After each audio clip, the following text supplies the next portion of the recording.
Today I will talk about dietary service. This is part of my series of lectures on hospital management. This is my lecture outline. First, I will give introduction of hospital kitchen, meals in a day, therapeutic diet, hospital kitchen function or processes, centralized versus decentralized kitchen, food distribution, followed by food hazards, design and layout of hospital kitchen staff, quality control with respect to hospital kitchen, and key performance indicators for hospital dietary services. So, dietary service contribute to health recovery through scientifically prepared diet as well as dietary counseling. A kitchen is a room or area used for cooking and preparation of food. Minimum requirement of a kitchen is a stove, a sink with hot and cold. I am sorry, this is cold. Hot and cold water, a refrigerator, and kitchen cabinets. So this is a minimum requirement of any kitchen, for example, in our household. Food should be palatable and it should have nutrients. And these two are determined by texture of food and composition of food. These are meals in a day for any individual. Day starts with bed tea, breakfast, mid-morning snacks, lunch soup followed by lunch, evening tea and snacks, dinner soup followed by dinner, and finally health beverages. Therapeutic diets include either nil orally or no diet, fluid diet, subsistence diet, convalescence diet, ordinary diet, high protein diet, diabetic diet, salt restricted diet, bland diet, and extras which are on demand. This is not the exhaustive list. So, hospital kitchen processes include planning, which include planning of food menus and scheduling, purchase of raw material and other ingredients, storage of raw material and other ingredients, actual food preparation, which is divided into preparation step, post preparation step, services, evaluation, quality control activity of dietary services, rodent and pest control. This is in detail food preparation. Pre-preparation step includes steps like washing, peeling, cutting, etc. Preparation step include one or more of the following: grinding, mixing, steaming, roasting, frying, baking, grilling, etc. Post preparation include garnishing, portioning, assembling, and finally distribution to patients. Hospital kitchen can be centralized or decentralized. In centralized kitchen, preparation, portioning, assembling is done in a centralized area or centralized kitchen, and then food is distributed to patients. Whereas in decentralized concept, there is bulk preparation at the central level, and then food in bulk is distributed to small pantries, where in pantries there is portioning, assembling, and finally then distribution to patients. There are many advantages of centralized kitchen. Food distribution involves use of food cart, and food cart should be double jacketed or insulated or electrically heated. Food is usually served at 160 to 170 Fahrenheit. We need to wash and disinfect food carts or trolleys. We need to store food carts in between distribution time, and we also need food trays, crockery, and waste receptacle while distribution of food. Then food hazards. Food hazards may be physical, which include contaminants like broken glasses, staples, etc. Food hazards include chemicals, which include substances like cleaning agents, pesticides, etc. Food hazards include biological hazard due to organisms like parasites, bacteria, and viruses. Biological hazard can be avoided by good personal hygiene. Workers with diarrhea, vomiting, jaundice, uncovered wounds, and common cold, flu should not handle food.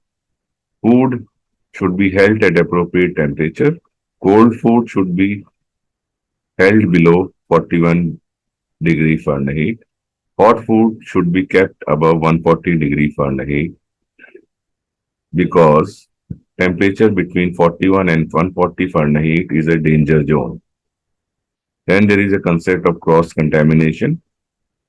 When bacteria from raw food gets into other food, it's known as cross contamination. Example from raw meat. We should wash and sanitize all contact surfaces after handling raw meat. Pest control include steps like keep the pest out, starve the pest out, throw the pest out, and do not give pest home or shelter to stay. Then hospital kitchen design and layout. Size of kitchen should be at least 30 to 40 square feet per bed area. For a larger hospital, at least 15 square feet per bed area. For hospitals with more than 500 beds. Functional divisions of kitchen include main kitchen, dining area, and administration area. Hospital kitchen design include zones, and these zones are storage area, workers facility, washing station, working top, mixing grinding area, steam section, saute station, grill station, fry station, pizza station, salad station, dessert station, beverage station, serving station, and waste bins. This is the hospital kitchen layout I have taken from one of the YouTube lecture. There is a service entry and there is a entry to the restaurant. Service entry include a lobby and there is a storage for goods received. Then there is a staff change room. Then there is a ventilated dry store and other stores. Then there is this washing zone. This is beverage zone. This is cooking area. These are hot cooking appliances. Then this is preparation area. So these are various zones or various areas of a typical kitchen. Flooring.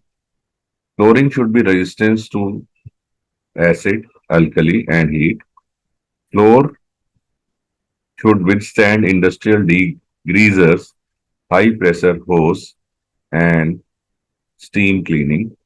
It should have proper slope to drain. It should be seamless and slip resistant. It should have antimicrobial properties and it should be impervious and non-absorbing. Walls should be easy to clean. They should be heat resistant behind ovens, grill, fryers, and heat resistant can be obtained using stainless steel, ceramic tiles, fiberglass reinforced panels, and we can use semi-gloss paint for all other areas. Then kitchen location should be at ground floor. It should have access to outside vehicle and it should be connected with lift to distribution areas. These are various kitchen equipments which include weighing machine, storage equipments, preparation equipments, cooking equipments, heating stove and gadgets, refrigeration machine, dispensing machine, baking equipments, bins and trolleys, washing equipments, ventilation equipments, and crockery items. Then a brief about kitchen staff. Kitchen staff can be classified as supervisory staff, production and service staff, administration staff, storekeeper, porter, and cleaner. Approximately one production and service staff is required for 20 to 25 midday meals served. Then there is a need for kitchen advisory committee. Chairman of kitchen advisory committee is usually medical superintendent of the hospital with member secretary, chief dietitian, and members including medical staff and nursing staff. Then a brief about quality control with respect to dietary services. Cooking process should be standardized. There should be regular health checkup of kitchen staff, regular training of kitchen staff, testing of cooked food, testing of raw material, schedule of kitchen cleaning, maintenance and calibration of all equipments, including cold room if any, and proper method of waste disposal. Then key performance indicators. There is something known as audit of meal service. The various aspects covered include time trolley left the kitchen, time trolley arrived in ward, was the patient helped using the toilet and hand washing, was the meal appropriate as it was ordered, appropriate crockery provided, patient properly identified, lids and films removed, was water made available, were there any interruptions? Interruptions include doctor's round, medicine trolley, blood test. Then there should be collection of plates. We should analyze complaints and feedback, and we should analyze amount of leftover food. The leftover food is known as plate waste, and the reasons for plate waste include clinical reasons, patient related reasons, environmental reasons or interruptions, meal service related reasons, food related issues. Then patient satisfaction survey. This I have taken from a textbook by Department of Health and Family Welfare, Government of India. The various questions covered include how acceptable is the appearance and aroma of food? How clean are the dishes and utensils? How is the temperature of food served? How do you rate the variety of food served to you? How satisfactory are the portion sizes of the food served to you? How you rate the flavor of the food served to you? Are you satisfied with the behavior of person serving you the food? What is your overall rating of food served to you? Has a representative of diet department discussed with you the food service? How long you have been in hospital? What kind of diet you are on? Do you have an adequate understanding of diet you need to follow at home? So these are the questions which can be covered in patient satisfaction survey. KPIs can be classified as KPI on patient satisfaction on patient food services, which we have seen as patient satisfaction survey.